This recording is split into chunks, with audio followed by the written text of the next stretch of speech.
I believed, I suppose naively, that by now, talent was going to be a dime a dozen, and that has not happened.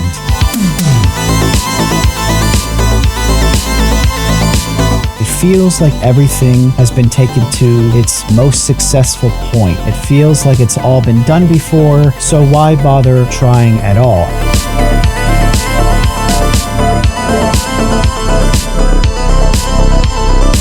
The lowest hanging fruit in creativity is to do something with your own life. You know that will be a valid path that has not been done exactly the same way before.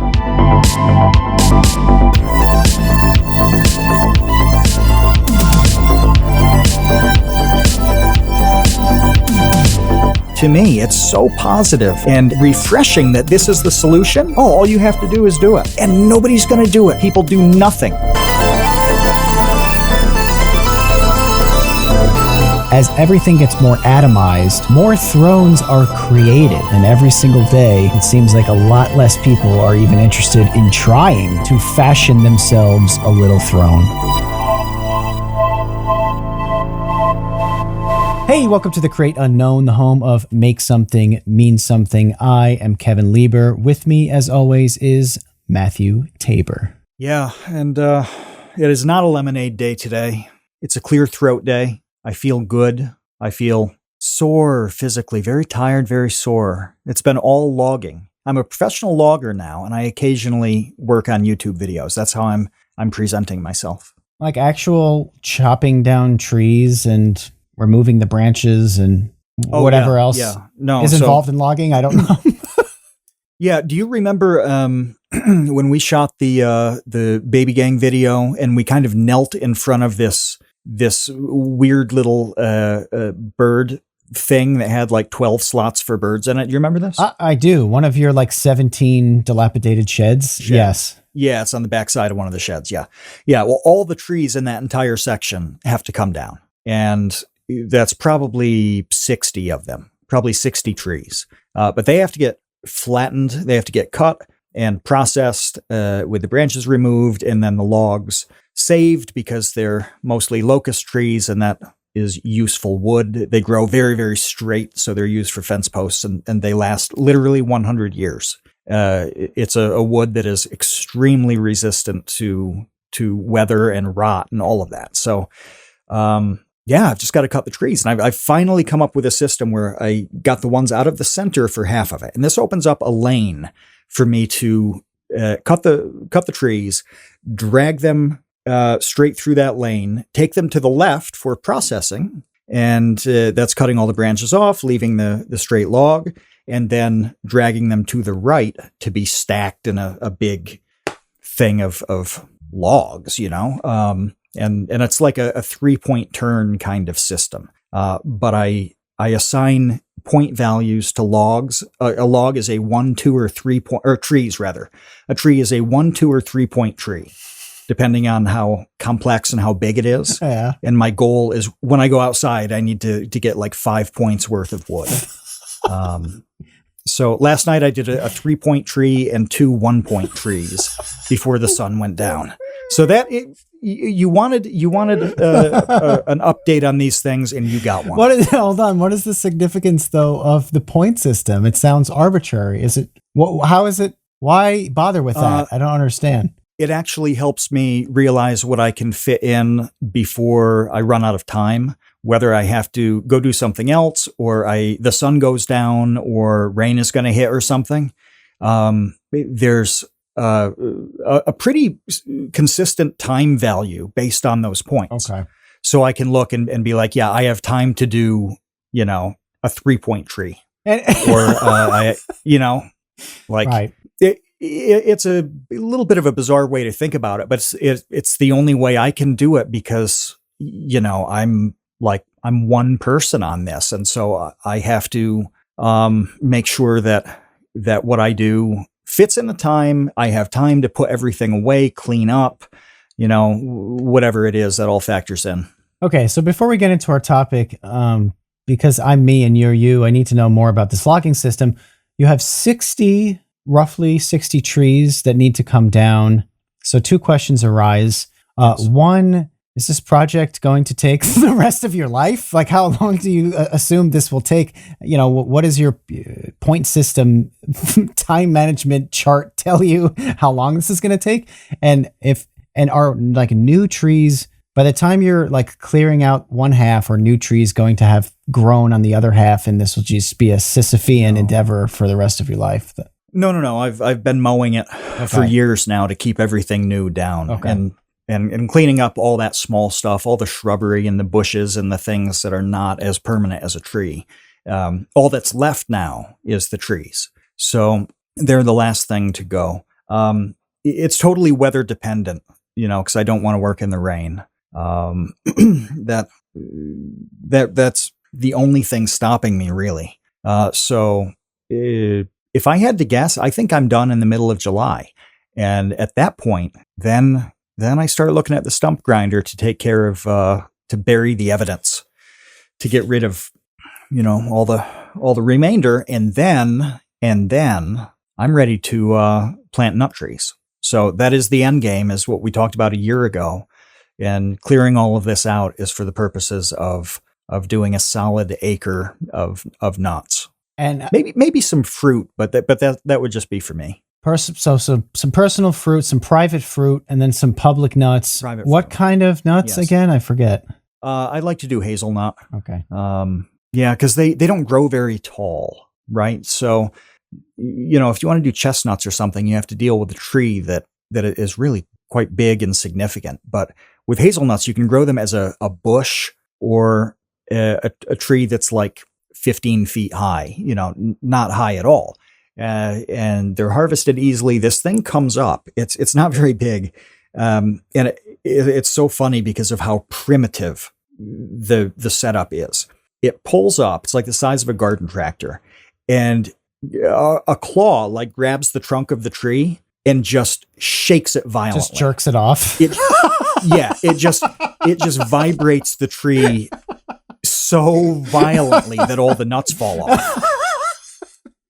Okay. And then they just get swept up, and like, it's like a 30-second thing. You should see videos of it on YouTube, because it's funny to me that somebody was like, they're sitting around a table with some engineers, and they're like, look, we need to make a harvesting system that just grabs onto the thing and shakes it to death. Mm-hmm. How do we do that? You know, and almost everything in existence can be used for multiple purposes. This can't.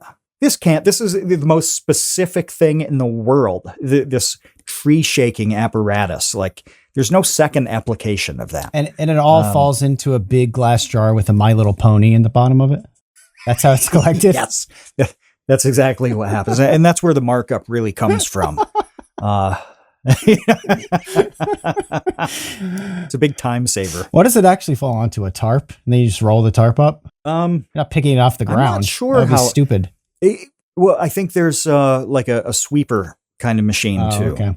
That does take the stuff off the ground. But the Cornell, pretty much. Cornell is actually very good with this, since it's a land grant agricultural school. They have a co-op that does the harvesting for growers of all kinds. So, you know, when the time comes, which will be probably 6 years down the road, it's not like I'll be doing any of this. It's just like, you make the call, and the tree jerker comes in and does his thing. Right, a tree jerker. Yeah, I wonder if you have to go to school to become a tree jerker. I guess you do. You have to go to an Ivy League school in order to become a tree jerker. It's a prestigious title. All right, enough about trees, enough about nuts, enough about your logs. Although that was very interesting. We did just spend 9 minutes on logs, which just shows you, you know, the types of brains that the two of us possess. 6 hours too short. Okay. That'll be your spin-off podcast. The topic of today actually comes from sort of a different discussion that we're going to try to have more next week, which has to do with Gen Z and a lot of this sort of research that's been coming out lately about Gen Z's risk aversion, lack of interest in a lot of different youthful activities of the past, drinking, smoking, dating, having relationships. There's a whole wide Hanging out with friends. yeah, having a whole bunch of friends that you hang out with. Basic things, yeah.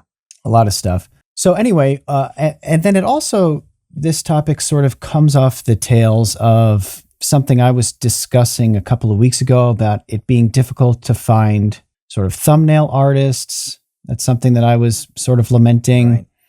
Right. Because one thing that I didn't mention on that podcast is that I am old, period. I'm old. Elderly. I'm an elderly chap, and I've been doing this YouTube thing for roughly as long as one can do the YouTube thing. And let me tell you Pretty close. that many years ago, I thought to myself, sort of wistfully, that someday this new generation of creators will come along who will have grown up with relatively easy access to fast computers and strong programs that can do things like CGI and, you know, things like Photoshop and video editing software. We take for granted today really how available these really great programs are. When, you know, not to get, you know, back in my day, we walked up the hill with newspaper wrapped up on our feet in 10 feet of snow, both uphill both ways. But when I started, the programs were pretty freaking lousy. The computers were pretty freaking slow. It took forever to like render any little thing. But now, man, you can edit stuff pretty capably on your freaking phone. It's insane. So the point of this, like a mini rant, is that I believed, I suppose naively, that by now talent was going to be a dime a dozen when it came to like VFX wizardry and like Photoshop wizardry. And there was just going to be like deep swaths of people with great ability and skills with all of these programs to basically pick and choose from to work with. And that has not happened. That has not. And this is not anecdotal. Like I just yesterday, Dave Wiskus, who is the head of Nebula, which probably many of you know, a very big company that works with many YouTubers, is like cold calling Twitter trying to find thumbnail artists, which is seems, from my perspective, to be ridiculous. You should be like whacking people with a stick trying to get these jobs. And instead, you're sending up a bat signal begging people to just show up out of the woodwork, and there's nobody around. Yeah, it's not at all how it seemed like it was going to play out. It just wasn't. And there was one more thing back in the day that was a little bit of an advantage, and that was the cost of certain types of software. That was prohibitive to people in lesser developed parts of the world. It just was. I mean, in a place where per capita income is very, very low relative to San Jose, throwing, $50, $60, $100 a month onto expenses for the software you needed to do great work, that cut a lot of people out of the process. So if you had the skills, you had the means to handle the subscriptions, you had the stability to keep going, it seemed like you were in a very good, safe position. But we knew all of that was going to go away. We knew that eventually the software would be very, very good and effectively free. You know, we didn't know that Midjourney and ChatGPT would exist at pretty much no cost. But we knew those barriers to entry were going to go away. And I thought back then, okay, we've got a window here, and eventually we're going to get flooded with competition. And it's going to be very good competition, you know, and we're seeing that has played out with the written word, with actual writing. That has happened. But with everything else, no, it seems harder now, which is bizarre. It seems incredibly hard to find people who are very good with those skills in things like thumbnail creation. So that's one that if I had to bet everything on how it played out 5 years ago, I would be in the poorhouse because I didn't see it happening this way. Yeah. But it absolutely has. It absolutely has. There's a premium on very good people who do all of those things, even more so than in the past. Yeah, which is bizarre. And I hope that people can start wrapping their heads around the fact that this is a really strange situation that's worth questioning. It's worth asking why it happened that way. And it's a serious discussion because I think that the symptoms of it sort of permeate a lot of general sort of malaise and disinterest that's going around with everything. So here's one of the things that I wanted to propose. Here's an idea, a concept that I had, something I wanted to throw out that I thought, maybe subconsciously or even consciously, could this be part of the reason for people to be not really motivated to learn these things or to even bother? Because that seems to be what's happening. I guess we need to kind of start there. It seems to be like a lot of people don't think it's worth it. It's not worth it. Why should I spend all this time learning how to use this program? Like, it's not worth it. So the question that I wanted to propose is that, have we reached this weird point in which it feels like everything has been maxed out? It feels like everything has been taken to its most successful point. It feels like it's sort of all been done before, that you can't do anything better than a whole bunch of people who have come before you. So why bother trying at all? And this is not about YouTube thumbnails. This is about absolutely everything, from cooking to being a musician to being a filmmaker to being an animator. Does it seem like there's this weird combination of, I can never make anything better than has already been made, and the stuff that is being made by other people right now is enough for me to be entertained and interested in and to just become a fan of, that it's not worth sort of all of the work and the heartache and the struggle and the risk of trying to do it myself? I think those are all valid questions. It was significantly more difficult in the past to be a consumer of these things, to be a fan of things. I mean, when you just thinking of listening to music, because that's something that most people do to some degree. But you had, in our day, some CDs, not a lot of them because they were expensive when you're a kid and they're $15. You couldn't have, hundreds. It took a long time to get that. But you would just listen to that thing kind of over and over, or pop the radio on and take whatever the radio gave you.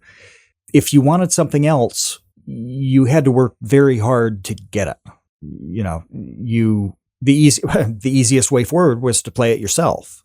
It was to take up an instrument and do it, because the pursuit of getting more of it out in the world was very hard. I imagine it was easier in some cities, but still took a lot of effort. Now you could just, in a few clicks, have something that is customized so well for you based on every bit of information YouTube has. For example, I use YouTube Music. When I'm listening to music, when I'm working outside, I use the YouTube Music app. And it's excellent. It's excellent at taking a playlist of like 20 songs that I like and then continuing it with its own suggestions. It's freakishly good. It's not like, oh, it's the stuff in the same genre or a couple of the same bands. You'll probably like this. No, it's like even the same styles of songs fit what's on there. So I don't have to do anything but listen and be happy. It's there at no real cost, and that's such a crazy thing. What is the incentive to do something other than just listen to the stuff that you love? There really isn't. I don't know what you've been sipping, but you've got it all wrong. It's time to commit to the Leaf.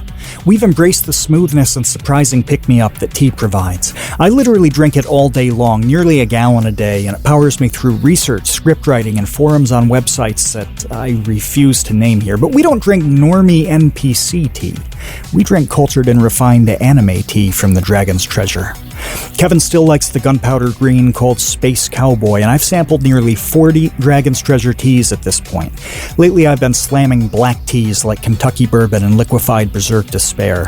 Scottish Breakfast is deep and peaty, and I smooth it over with Sebastian's Morning Earl Grey, which has the best vanilla cream taste I think I've ever had in a cup. Give me a pot of that with a hot meatball sub from Sal's Pizza and Brooks Barbecue Chicken to wash down my last meal on death row.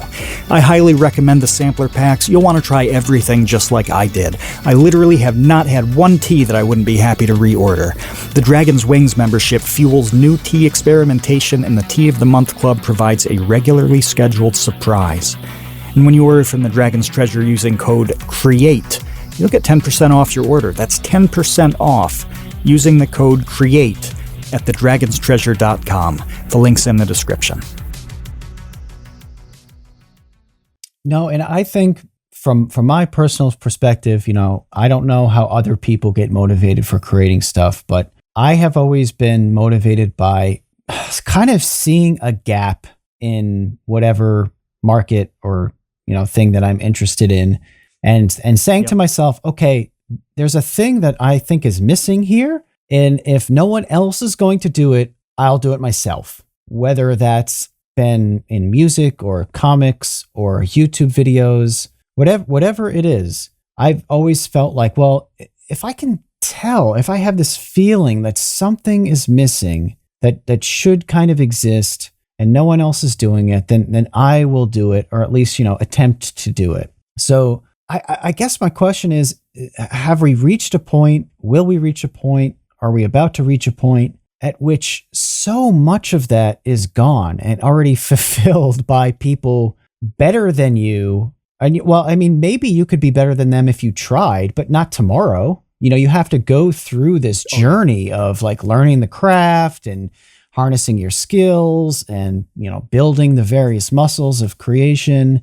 It's a long journey. And if you're like, well, I'm never going to be funnier than Dave Chappelle, why bother? I'm not going to be funnier than any of the people on my Twitter feed. And none of them are comedians. They're just funny people. Right. Like, there are people, there are people in the episode chat right now that I'm never going to be funnier than. Charles Kahn, Boss Threads. These people are funnier than I am. They're in just hanging out right now. So you take something like a Twitter or a YouTube, and you have access to literally millions of the funniest people in the world instantly at no cost. There is absolutely no way I'm going to sit down and ever try to write a tight 5 minutes of stand-up. And there's no way that I'm going to write a comedic novel or try to make a comedic YouTube channel. Absolutely not. Maybe 25 years ago, I wanted to do something like that. It's like, let's do something funny and goofy, and, you do that with your friends, whatever. That made sense. Now, it would not occur to me to think I should put my time and effort into this, because at best, it's going to be one more grain of sand on the beach. What is the point? Yeah. And I want to be clear that I feel as though, maybe I've said this in previous weeks, but I do feel as though a lot of the discussions that we're having are very doomer in nature. They sound very negative, but at first they do. But the point of them is not to be demotivating. It's actually to be sympathetic to people who aren't engaging like they used to, and try to better understand why that is. Because I don't see anyone doing that. I don't hear anyone talking about this. There's no discussion about why people are dropping out of things. And I think that there are a lot of really big questions surrounding this phenomenon that should at least be raised. I don't know how to answer them, but if they're not even being asked, that seems like a really big problem. It's a huge problem. And even if there are no solutions there, you've got to think about and understand what's happening. Sorry, I did. The logging gets a lot of dirt in my throat. I pay the price the next day. So one thing that has been, we've had a huge rush of in the last 10 years or so is identity-driven stories and projects. And that can be vloggers. Here, I'm going to showcase my life. It can be books and movies that are focused on the main character's unique identity, which is quite often closely tied to the identity of whoever wrote the thing. There's quite a bit of self-insertion. And there are a lot of reasons for that. It's a very complex thing. But one element of it is that's a story that has not been done before because nobody else is you. It's like the lowest hanging fruit in creativity is to do something with your own life. It may be quite similar to other people's, but it's not going to be exactly the same. And you know that because no one else is you. So right from the beginning, you can say, yes, there's this giant, as Captain Cool says in the episode chat, massive library, which I like, massive library of content. It is. It's endless. It's like that, the Harry Potter-ish thing where they open the doors and it's like books as far as the eye can see. Well, what do you do? Is it like, okay, I'm going to write what I hope will be the next generation defining love story. The odds of you doing that are zero. They're so close to zero that they round down to zero. Right. It isn't happening. No. But you can say, let me tell the story of this incredibly complex relationship that I had in my life. That will be a valid path for your creativity that has not been done exactly the same way before. I don't think that a lot of the people doing identity-driven stuff realize that these circumstances are compelling them to go in that direction. I don't think they even know. I don't think they sit down and very rationally calculate things like, I can't tell the story of X, Y, and Z because this is what, the current content climate is, and it's all been done before. And, what's the only thing that I can do that's new and fresh? No, I don't think they go through that analysis. I think they are just drawn to and gravitate toward this thing that is by definition unique. And that may be okay. You can have great stories like that. But no matter how you get there or why, you really have to understand. You have to understand the how of why you choose to work on a specific thing, and that's why I think it's really important to talk about the things that you're bringing up. Nobody else is. Nobody else is discussing any of this. They're talking about things like identity stories and saying like, that's terrible. Netflix is inserting politics into things and like, that's bad. Okay, maybe it is, but that's a completely different issue. It's a totally different issue. And saying, Netflix might be focusing on these, unique snowflake style stories precisely because they have 5,000 other videos on the platform for every other idea everybody's had. Mm-hmm. That's worth thinking about. Yeah, I suppose that my general question with this is, are people now looking at the landscape of creativity and just seeing it all like there are kings and queens in every single domain that are never being dethroned, or as like not anytime soon? Like let me give you some specific examples. Is Marquez Brownlee going to fade away anytime soon as the king of tech reviews in the world? Only if he wants to. No. Yeah. That's the only thing that will make it happen. Him retiring is the only way Marquez is dethroned, to continue the analogy here. That's the only way. It's not Mr. happening Beast otherwise. Too, whatever you'd call the stuff that Mr. Beast does. Viral videos. Yeah, that'll stop when he stops. Yeah, like Mr. Beast is the king of viral videos. Is he going to be dethroned? And he's done it long enough. Yeah, he's done it long enough for me to think that it doesn't fade away for him so much. PewDiePie kind of faded, from his own volition. Like he pulled back. He pulled back. He totally pulled back. Yeah. He could have kept slamming on top. Going. Absolutely, no question. But he pulled back. And these people could pull back. But my point is, if they don't, it seems very unclear that they will be, that there's even an opportunity to pass them. And I think that that's a really important psychological avenue for people to, like, you have to have a goal in order to even go into whatever endeavor it is. And you can see this over and over again So these are contemporary examples. It's important to have contemporary examples and not just give you boomer examples. But let me give you some boomer examples because those have historical value to show that this is not a new phenomenon and that things, have their day and then they're over. So like jazz had its heyday. Miles Davis came out on top. That's over. It's over. There will never be anyone more famous than Miles Davis in jazz. There will never be anyone more famous than Bob Marley in reggae. It's over. It's done. Okay. When it comes to podcasting, like Joe Rogan gets way more listens and downloads than anyone. Now, other people can start a podcast. We have a podcast. There are plenty of people that have podcasts and they can find their own niches and their own communities. And that's great. But if you're looking at whatever landscape it is, whether it's, the music industry, forget about it. I don't even know what the music industry is anymore. But for years, let's look at the most troubling episode we've ever done is that conversation with Rick Beato, because it just planted too many seeds in my mind that are horribly unresolved. Every other guest we've had makes sense. Think about what this means.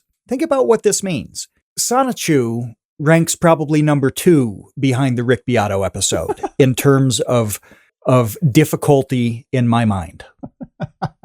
And that's harrowing. And the long-term effects of that conversation.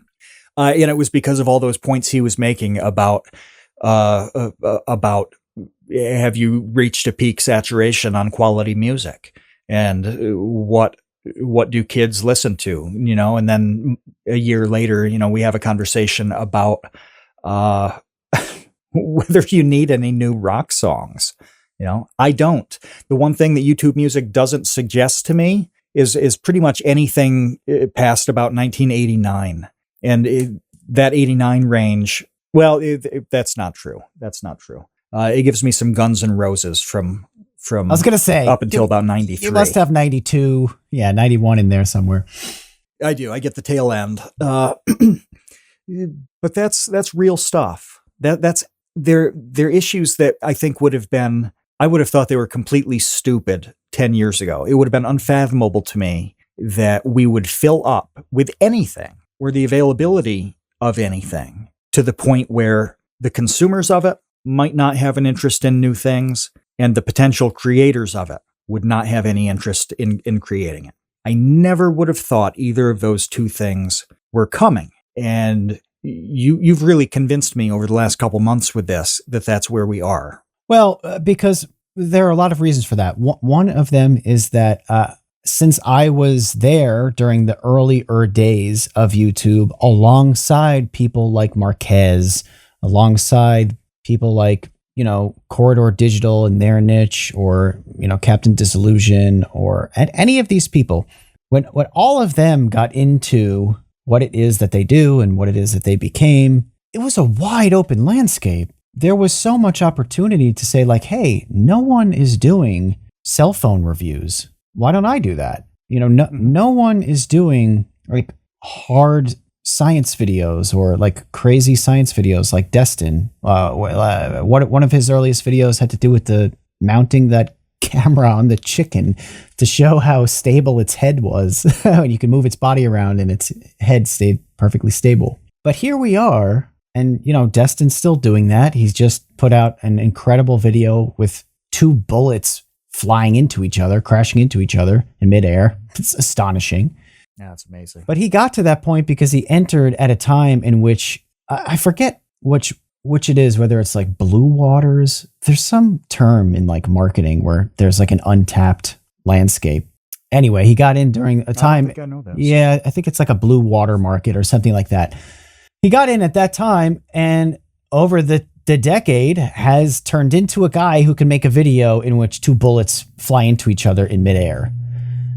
Now, obviously, I'm generalizing. There are more recent success stories on YouTube in various niches. That will always occur. But I think the overall feeling, or I'm questioning, I'm not even making a determination. The question that I'm asking people and, people listening to this podcast is, Do you feel like it's all already been done? Anything you can think of to do at such a high level that's also constantly feeding you new iterations of, that there is no room for you? Is there no room for your talent? Or do you feel that way? Because I think there's plenty of room for your talent. And in fact, I think that there's more room for your talent today than ever before. Let's be clear about that. More opportunity for your talent than ever before. But this is about perception. What's the perception? What are you feeling? And is it that? That's what I wonder. I don't know. It would make sense to me to feel that way. And I'm sure a lot of people do. I think about the barrier to entry being a determiner here. So, for example, I don't think very many people you would use the Twitter example that I use. Like, a lot of people would love to do a shit posting or meme account. They don't think, well, I just won't be shit posty enough to make a dent. Nobody will care. Or I just can't do memes as funny as anybody else. No. They know that if they build a good account, they can be funny and whatever. There's a shot for that. But there's no barrier to entry to that other than a little bit of time. They create an account and they keep up with it and see where it goes.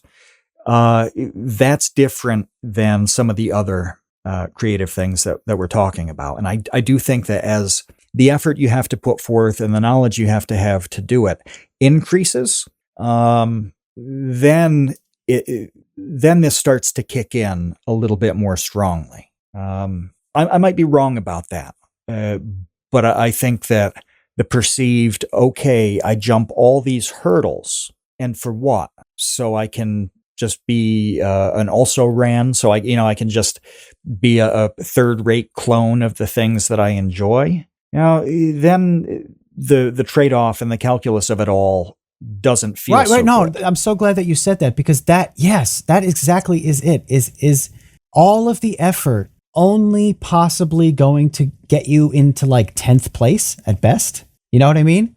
Like, you can't get first place. You can't even get second place. You can't even get third place. I don't think you're not even getting in the top 5. Like, those positions and everything are so concretized that unless something like wild occurs, that is so unlikely, that your greatest hope is to be like, man, I am 57th in this thing that I really like doing. Mm-hmm. That doesn't sound like very motivating. That doesn't sound like a great reward. No, I'm going to put myself through a horrible grind so that I can be a zilch. And open yourself up to ridicule and being made fun of and being like constantly ripped on and misinterpreted and mischaracterized and everything that comes along with putting yourself out there. All the problems, yeah. That trade-off makes no sense. That's the point. No, you have to be completely irrational. And, I mentioned this last week. You have to be a weirdo on a grand scale. I mean, look, it's not an accident that I don't know what the rate of autism spectrum disorders are in the general populace. I don't know what it is now. I only know old statistics on this. If somebody can look that up, that would be good. I want to say it's something like 1 in 65. Charles Kahn's on the stats. Kevin, what do you think the 1 in number is for YouTubers on the autism spectrum? Oh, 1 in 4? Yeah. It's high. Yeah. It's significantly higher. It's extremely high. Extremely high. And that makes a lot of sense with what we're talking about. These are people who are immune to some of the forces that would stop other people. It's awesome. I mean, they've harnessed a thing and plowed forward when others just simply don't. So when I say weird, I mean like deviating from the mean in some way. It's not a value judgment at all, right? But it's that level of irrationality and strangeness and not doing what the average person would do. Neurodivergent. And it may be, that's the term. Neurodivergent. Yeah. And I think that's a fair way to put it, because there are so many ways that you can fall under that category. That's a reflection to me of the mindset that you have to bother to do any of these creative things. Yeah, and I wonder how that is different from the past. I have absolutely no idea. I don't know what it was like to be in a hair metal band in the 80s, but my inclination is to suggest that those hair metal band members were not all 25% on the autism spectrum. Probably not. I don't think so. It was just a different world. It was a different time. There were different incentives. But I wanted to say something else when it comes to this idea of like maxing out something. So for, what do you want to say? Maybe 30 years? I want to give it 30 years. The electric guitar was the coolest thing that you could be involved with for a dude in the Western Hemisphere. Yes. Number one, it was music. Is that not right? Like No, it's completely 30 right. years, the electric guitar was the thing. Yes, it was music. And anything that didn't depend on the electric guitar was a subgenre. So like folk is a distinct little brother at that time. And for a fair bit, an annoying little brother to rock music. It's not like now we would look at different genres and just be like, okay, they're all peers. They're all kind of the same. It just depends on what you're into. There's no, like clear set of winners. But no, in the past it was like that. You'd walk into a record store and it's like the rock section is the store. And then you have the thing over there, which is, the little jazz section and the little classical section, whatever. So it was dominant in its own thing. And it also was dominant in that cultural way that you're talking about. Yeah. My rough guess is really like late 60s to late 90s. The electric guitar was everything. Every dude had one. They wanted to be a guitar hero. That's where the video game series Guitar Hero comes from. Because for many years, and why it succeeded, there were guitar heroes. Some of the most famous people in the Western Hemisphere were lead guitar players, whether it was Eric Clapton or Jimi Hendrix or Slash or Eddie Van Halen, whatever. It was, you could go down the list. The most famous person in the band, oftentimes. Joe Walsh, not Don Felder. Yeah. So I just, I'm just trying to get, I just want to antagonize Don Felder to the point where he tweets at us. I actually like him. I think he's all right. But this is the second criticism of Don Felder that we've had on this podcast. And I wonder how many it's going to take before I can get a tweet. Richard Marks blocked me on Twitter. So oh God. And I need to add to that list. Of all people. But there is a point at the end of this. The point at the end of this is sort of by, I think, the early 2000s. I remember reading an interview with Billy Corrigan, who is the lead singer, songwriter, and guitar player for the Smashing Pumpkins, where he just flat out said the guitar is dead. The guitar is dead. There is nothing left to do with it. It has been maxed out. It's over. There's no land left to discover when it comes to playing guitar. It took 30 years, 35 years, whatever it was, but it reached capacity. It was done.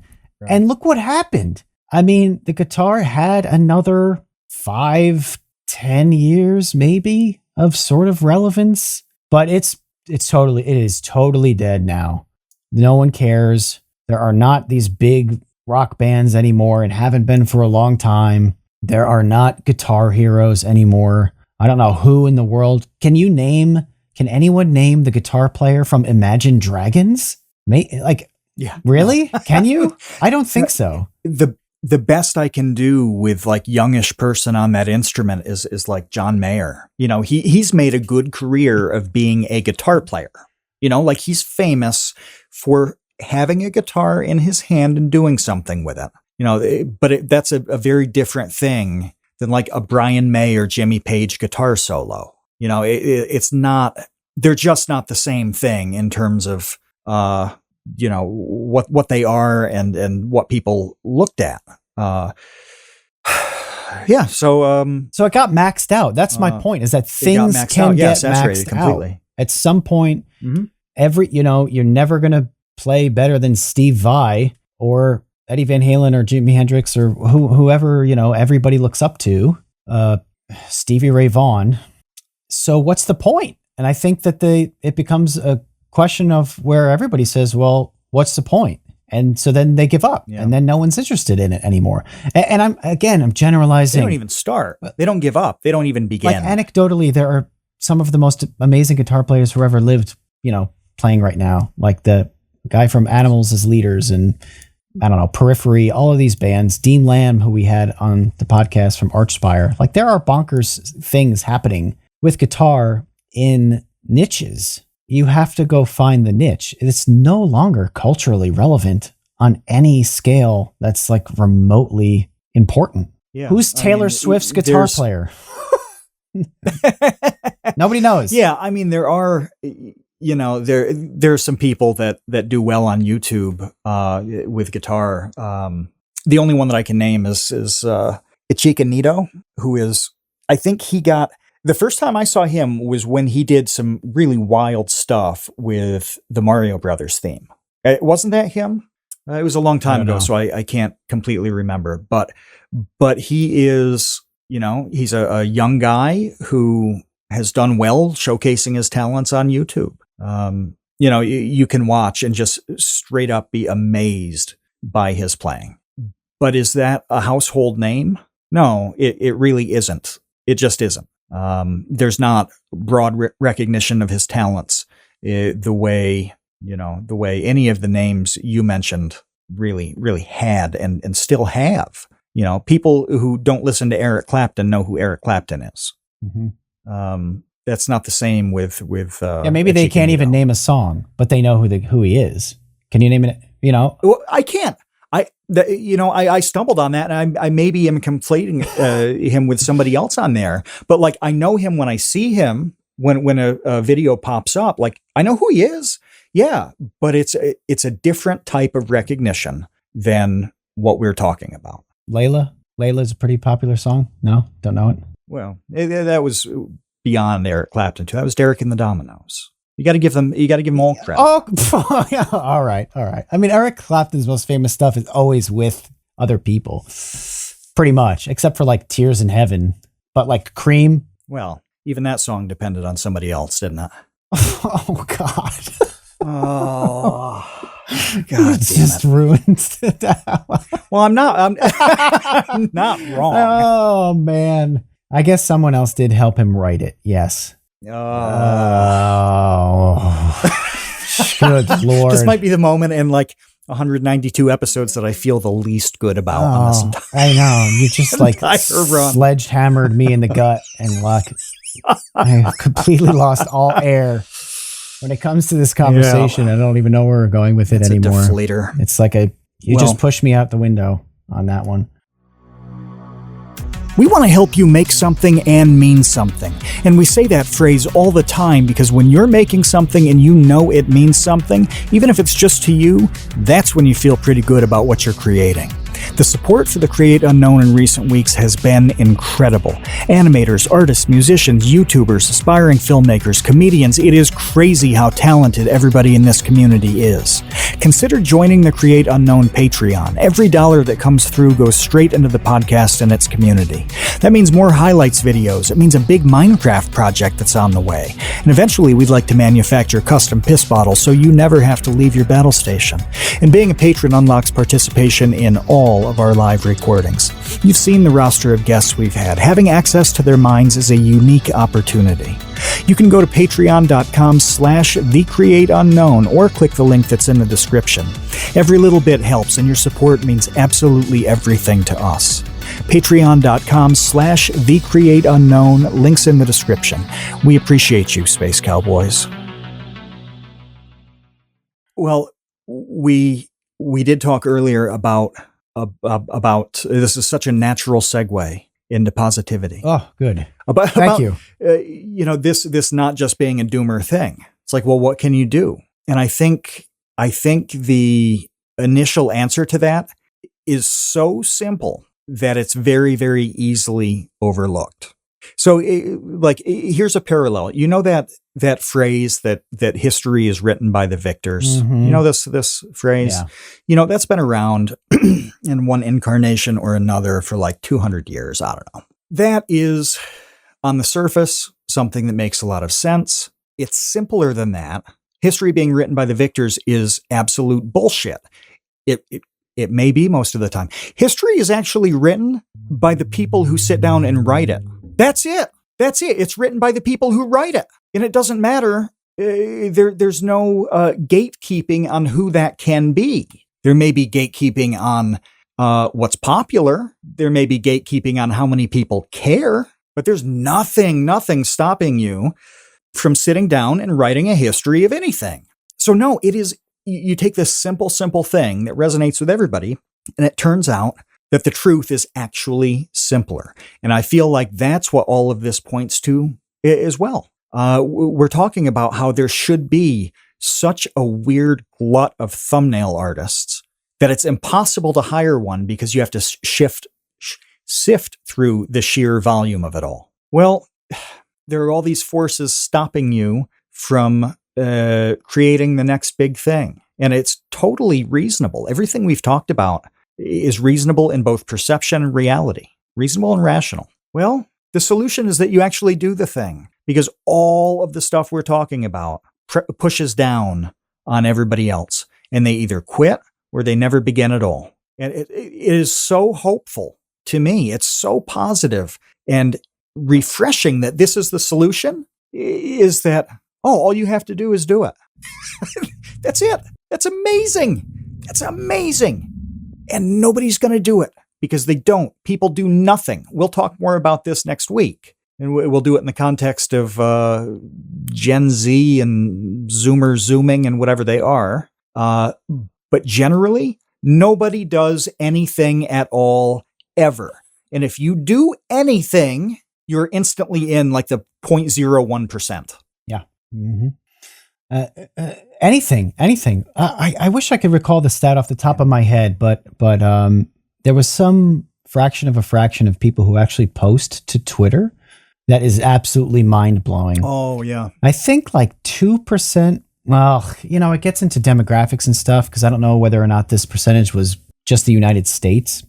Let's say, grant me some leeway here in order to be a little loose with these numbers to just kind of give you a flavor of what I heard. But so here's the flavor. Let's just say it was the United States only. 2% of the population has a Twitter account. And then of that 2%, it was like another 2% actually ever post anything. So you might be on Twitter all day and feel like, oh, there's so many people on here. How can I compete with having a great Twitter account? I don't know if that's a goal that you want to have. The reality is it's like barely anyone that is actually doing that. There's hardly anyone actually creating content for Twitter, which is one of the biggest social media websites on planet Earth. There's barely anyone doing it. They all work that way. Everything increasingly works that way. And you said, you said that now is the best time to be a creative. I still completely believe. I believe that more now than, oh God, I can't think what year it was. It must have been the end of 2019. It was whatever the months were before COVID happened, whatever year that was. I don't even care anymore. But I was doing a seminar where this was actually part of the topic. Now that I'm thinking about it, I can't believe I didn't remember this. But it was sort of like, how do you start a YouTube channel when like everything is being done? And I said then that it's like there has never been a better time to start a YouTube channel, and I feel even more so right now than I did back then. And the difference between then and now is that now almost nobody does anything, period. If you want to write a book, oh, wow, do it. Do it, because the number of people who can sit down and write 200 pages is shrinking rapidly. They're not doing it. They're overwhelmed by this climate that we're talking about. They have too little self-confidence in whatever their idea is. Or even if they accept the idea that, yeah, I'm going to write a romance, but it's going to be, the same as, it's not going to stand out. They just don't do it because it's hard. It's hard. And scary. Yeah.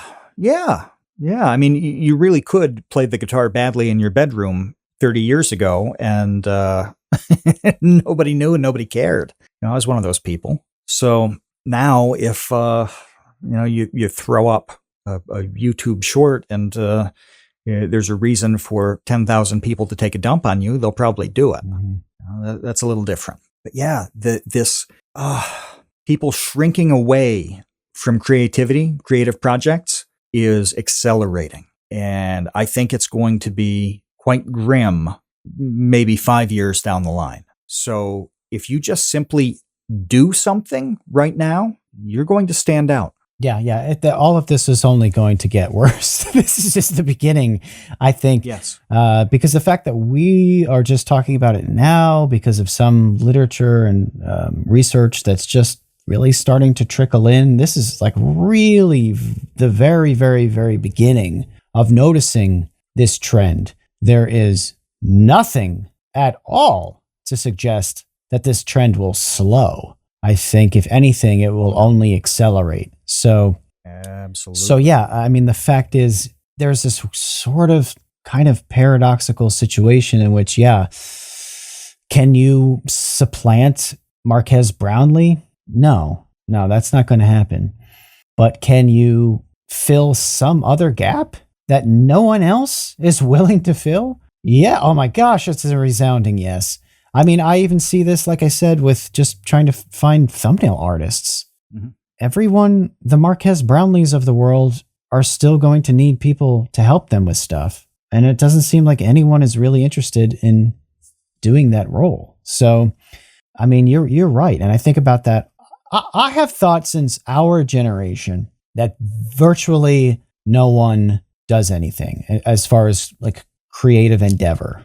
Like hardly anyone in my generation I can think of, like people that I went to school with, not just, high school, but also college, in which I majored in something that was a creative field. Like none of them do anything creative at all. So if that's what it was like then, and now we have this upcoming generation of people who really aren't interested in doing any of this stuff. Oh my gosh, if you're in that generation and you actually do things, you're going to stand out like a lighthouse in the fog, man. Like boats are going to be crashing against your rocky shores just to work with you. It's an unbelievable opportunity. This is something that we need to make it an episode after, if not directly after, in the future. We do this kind of Gen Z people do nothing rundown next week. But to me, the two things that matter here are, one is easy and one is hard. The easy one is just doing it. We just talked about that. It's doing something. There are a lot of reasons that you need to do it right now too. We'll get into that another time. But the second one is straight up living life because other people aren't. If, like I mentioned, romance stories, I just grabbed that genre. There's no special thing with it. What do you think the romance stories are going to be like in 15 years when the 30, 35-year-olds who never dated are trying to write them? What do you think a show like Stranger Things that involves a group of 4 friends, what do you think that's like when it's written by a generation of people who had no friends? What do you think is going to happen when all of these people who don't take any risks or chances or literally do anything try to start creating stuff? It's going to eat shit. It's going to be horrible. You know how older people think that all the new stuff is really bad? When we're that person, when we're like 50 or 60, Kevin, the stuff is truly going to be really awful. It's happening now. It's already happening. That's right. Yeah. So many of the stories are so bad. They are terrible. They're terrible. And a big part of that is that the people who are writing them, producing them, making them in any role have no experience with the subject that they're putting on screen. Yeah, our generation sucks at this. That's what I want to make clear, is I think because I don't want this to come across as like, oh, like you kids today, you're going to have bad stories. Our stories suck. No, it's us. Millennials blow at writing good stories. Blow at it. Yeah. It's, when you think of some of the era defining 80s movies like The Breakfast Club and Charles says Top Gun. Yeah. I don't know what Top Gun sucks. I don't know what films. No, it doesn't. I don't know what films are going to come out of 2020 plus or minus that are going to be in that same category of speaking to people. Like in the beauty of The Breakfast Club is that so many people could watch it and identify with one of this variety of characters. Mm-hmm. It may have been John Bender, it may have been somebody, but there was somebody in it where you're like, yeah, I know what this person is going through a little bit. Or you're friends with them, or they're your bully. You have some sort of connection, relatability. That's right. Relatability. That's the word that I could not come up with. I don't really have that experience now. Not very much at all.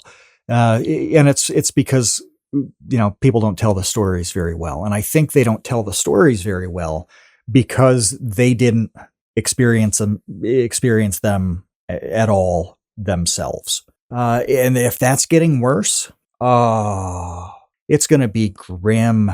It's going to be such garbage. And so if you put effort into, number one, doing things, and number two, just conducting your life in such a way that things happen to you, this is straight up.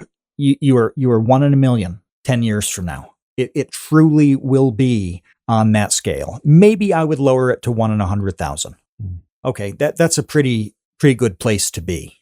Yeah, I was thinking that, one of sort of the criticisms I think that our generation is getting on this storytelling front is that not only there's like a kind of like a two-pronged problem, and it's not just really the lack of experiences, it's also the lack of depth of knowledge of sort of classic literature, classic storytelling, like the great stories of the past. Man, like I don't know what it was, but we just kind of abandoned that in our education upbringing.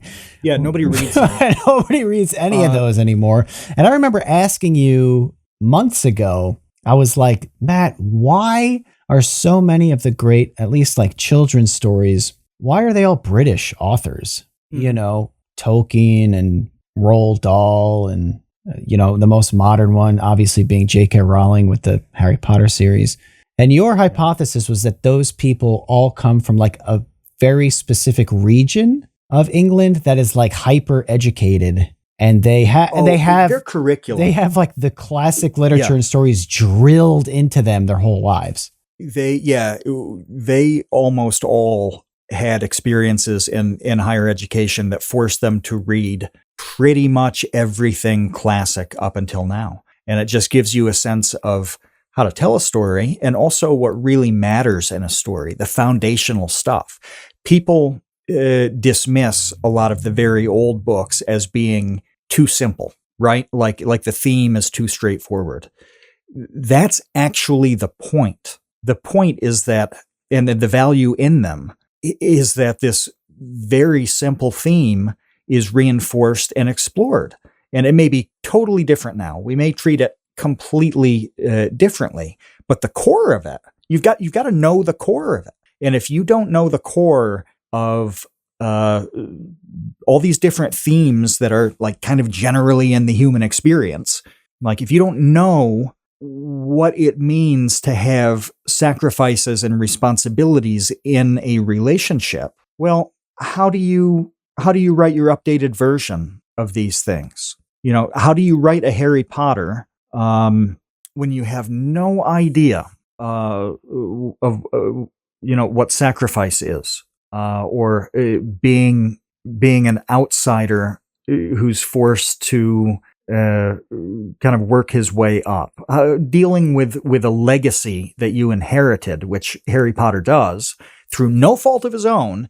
He has a mark on him, both physically and in terms of his reputation and expectations from shortly after his birth. Well, that's a horrible burden. And that's a burden that has been in stories for thousands of years. Well, you have to understand what that's like to make the modern story and to make your version of it.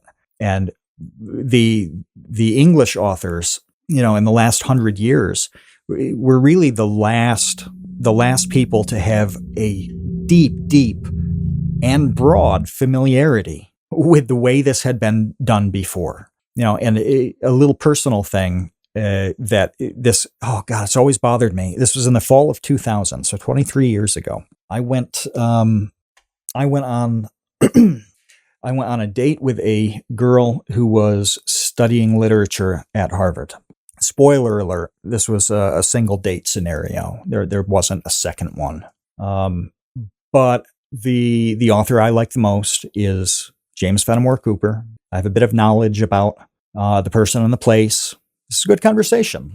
This is good date one conversation with a English literature major. She didn't know who he was. This is the man who was the first novelist in the United States, uniquely American novelist in the United States. And this person was studying literature at one of the top 5 institutions in the world and did not know the name. Now, I understand not knowing any particulars. There are too many authors in the world to go, have any real familiarity with any of them or with all of them. How the hell do you not know the name? Right? It's like I'm a baseball fan, but I've never heard of Babe Ruth. Right. And it was. I'm studying baseball. It's not even I'm a baseball fan. It's like I am a baseball major studying baseball at at the New York Yankees Stadium University, and I have never heard of Babe Ruth. Yeah, and that was the realization for me that things are very different now in terms of what people know, right? And I can't shake that one. That's just one of those moments that will stick with me forever, where I realized, things are just not what I thought they were, right? When I would read books that were on the older side, people still read them if they're classics and wherever they're concentrating, people are going to read the great thinkers in their subject. That will still happen. People who are interested in theater are reading Shakespeare still, right? And performing it. That generally happens. But when you think of something like literature, I'm looking to see if there are any college students in the chat right now. It's quite common if you enroll in university, you will be given, Ducky, good, a list of reading before you get to your freshman year.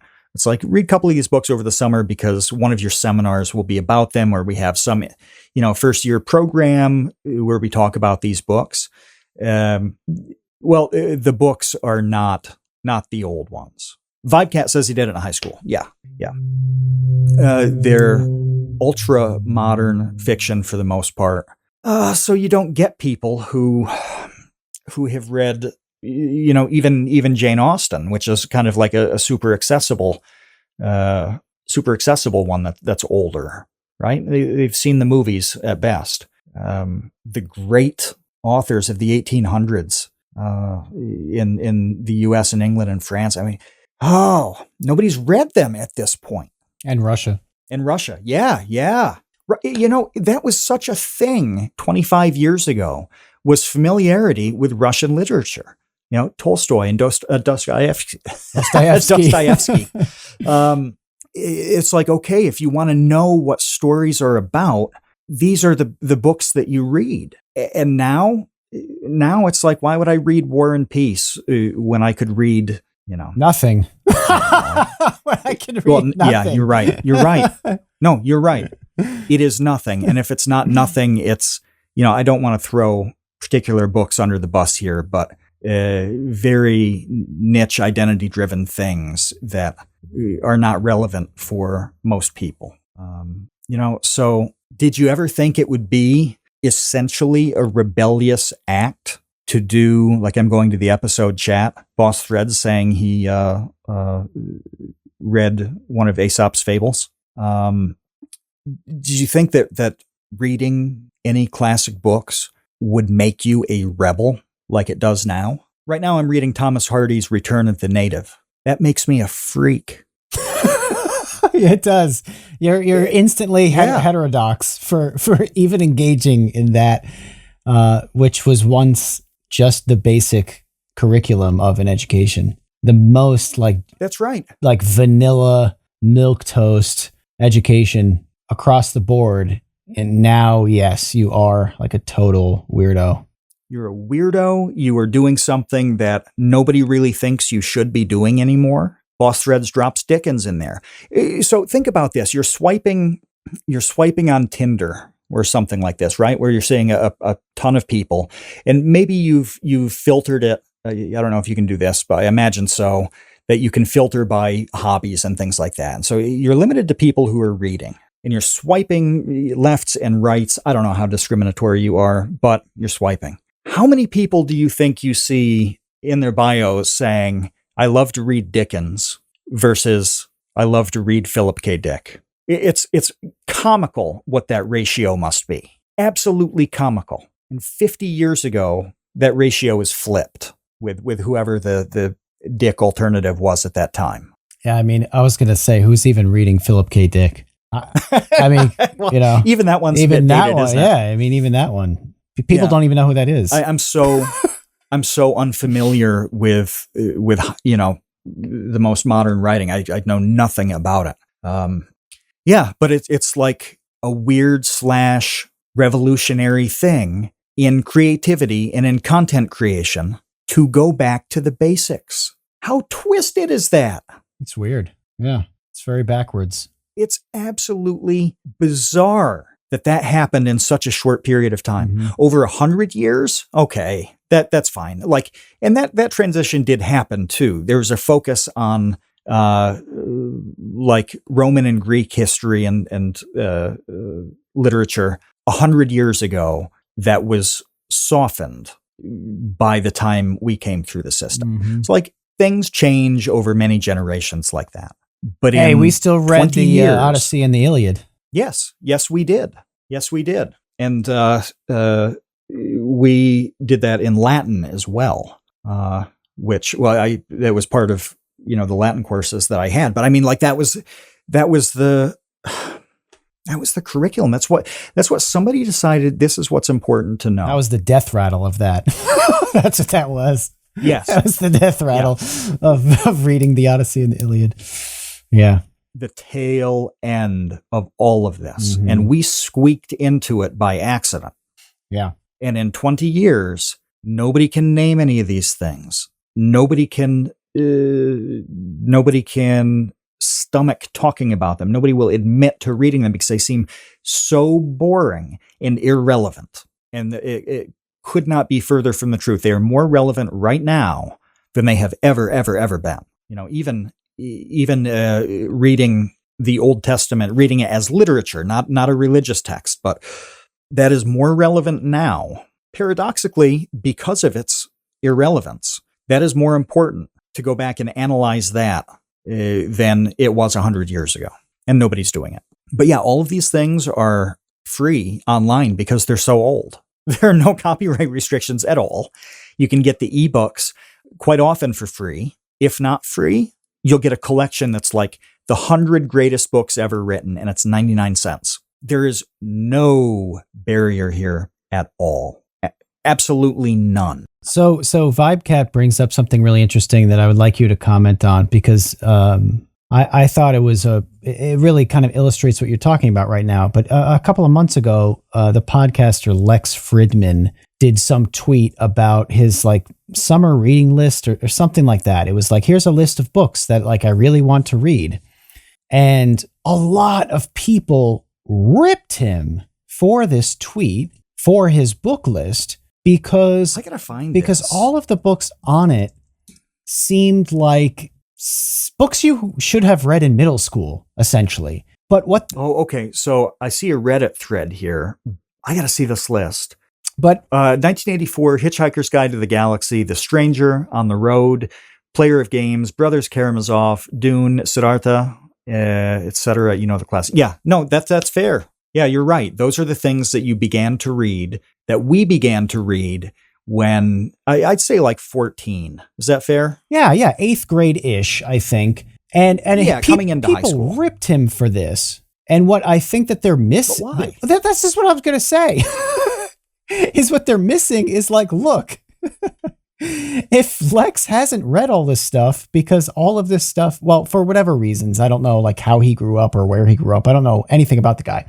But the fact is, if all of these types of books that we grew up with as being like the default generic book that you read in 8th grade, if those have fallen out of the culture, well, then catching up on them later is actually a really good idea. And it leads into what you were just suggesting, that like going back and actually sort of educating yourself on what was once considered the base level of reading is an amazing, important thing to do. So like, they shouldn't be ripping the guy. They should be applauding it and suggesting other people who missed out on this stuff to go back if they never got it. How are you going to make fun of someone for something that they missed out on and then they go back and actually engage in it? Like, that should be applauded. There's this sense that he can't change his history. He can't change the fact that he didn't read them in 8th grade.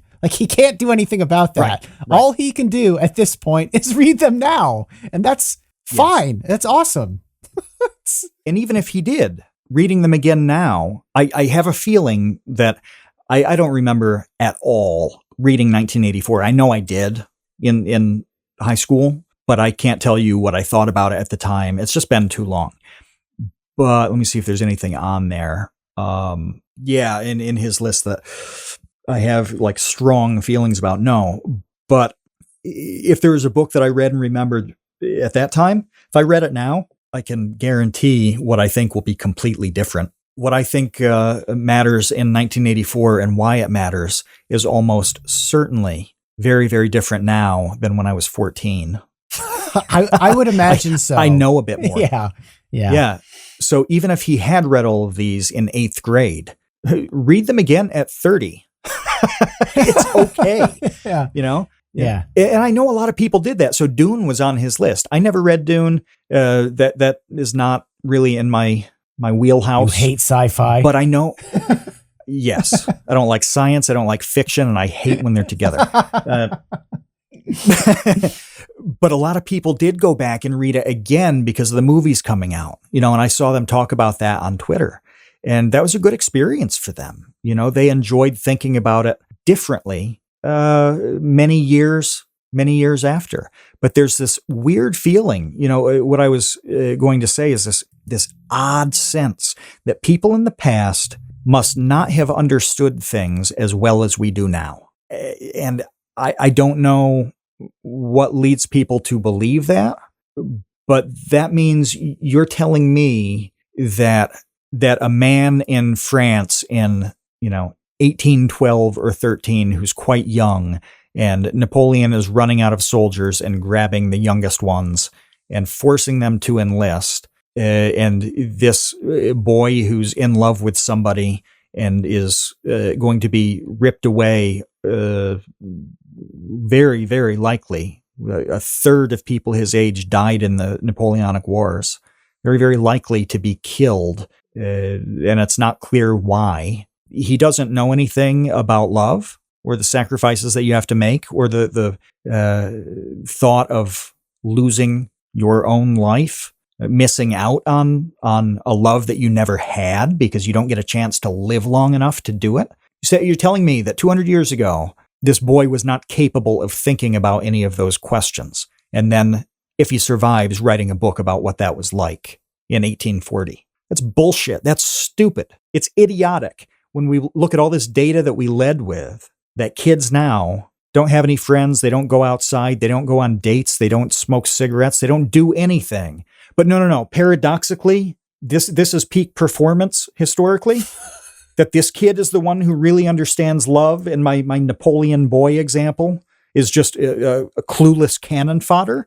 No, that is the stupidest thing ever. Kids are losers now compared to kids in the past on almost every measure that matters. So yeah, guess what? The literature that came out of those periods is actually quite good. The stories were quite rich because the experiences behind them were very, very rich. A lot more so than sitting there jerking your gherkin for another 2 days until Black Mirror Season 5 finally flips over on Netflix. Well, this is how we got Lord of the Rings. That's where it came from. Yes. World War I. Yes.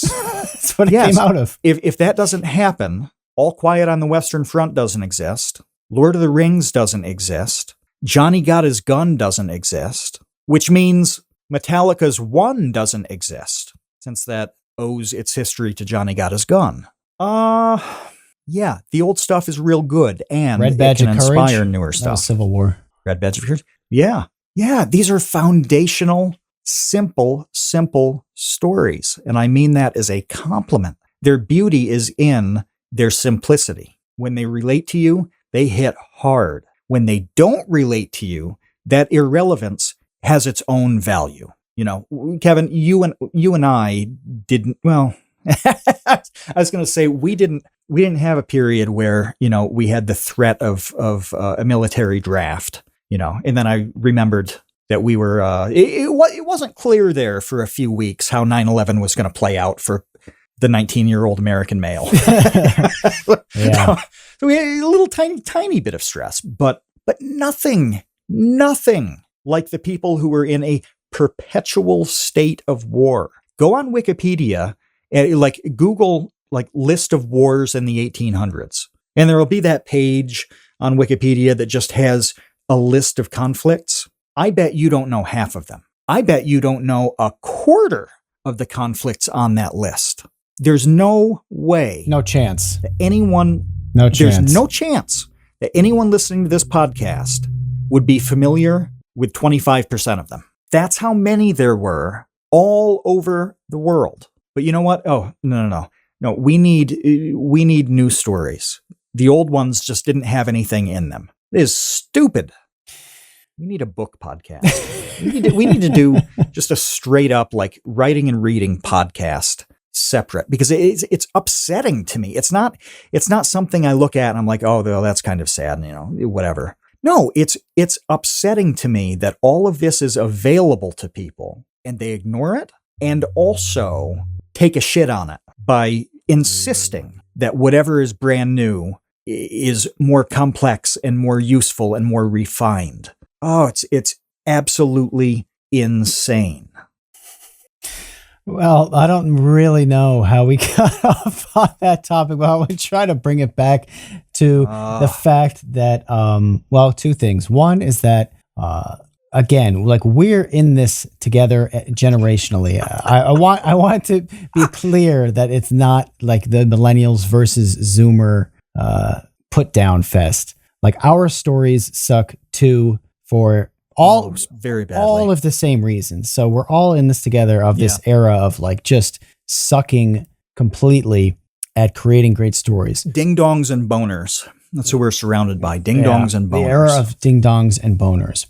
But I want to wrap up on this positive note of just again sort of shining a light on the fact that there is an incredible opportunity for everyone to just simply show up to being a creator, having life experience, doing things that is ever growing, even though I think the perception is, and rightfully so, sort of the opposite, that all the doors are already closed, everything's already spoken for, all of the thrones are occupied and aren't being replaced anytime soon. The fact is that as everything gets more atomized, more thrones are created. So it's much less about dethroning the people already sitting in them and more about opening up opportunities for new thrones to exist in different niches. Because as we get more atomized and everybody gets spread out more and more, there will be like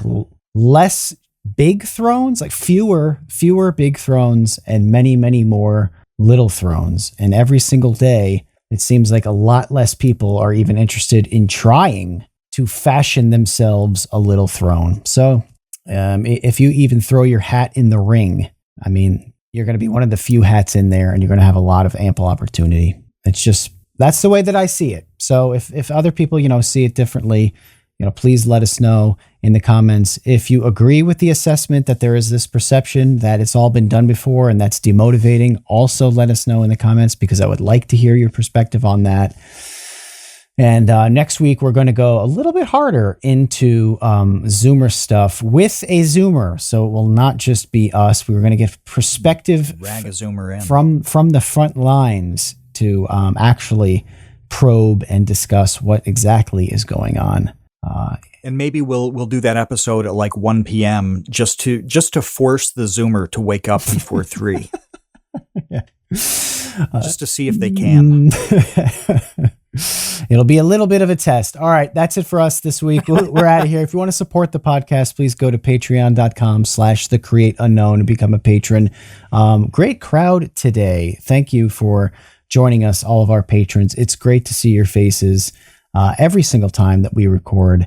And thanks to everybody for listening. We'll be back next week with said Zoomer probing. Until then, see you, Space Cowboys. Thanks for listening to The Create Unknown. We make this show with the support of our patrons. 100% of that goes directly to keeping episodes going every week, and the recent support has been amazing. Sidpoke, NRM, Venture Addicts, Weezergood, you all really do make this show happen. Thank you to the Tots and Dumpster crew, old and new, who save tiny little lives every month. Thank you to our grizzled, battle-hardened child infantry. Clemente de los Santos, Dan the Latch, Demetrius Andrews, Erica, Farrakhan, Jen Mefasanti, Kevin Menard, Mikhail Steinke, Monahim, Natsu, Penny Peddler, Risebread, Ryan Kinder, Samuel Manser, Sean S., Sean Malone, and Tom Videoger.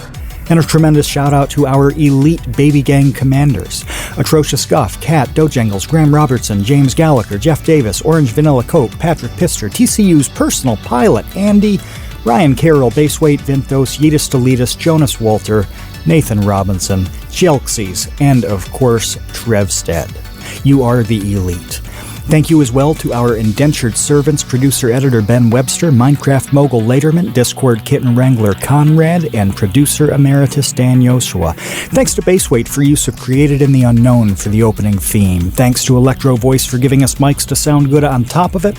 And a special thanks to Main Gear for powering all of our PC endeavors. The Create Unknown is an Unknown Media production in partnership with Studio 71.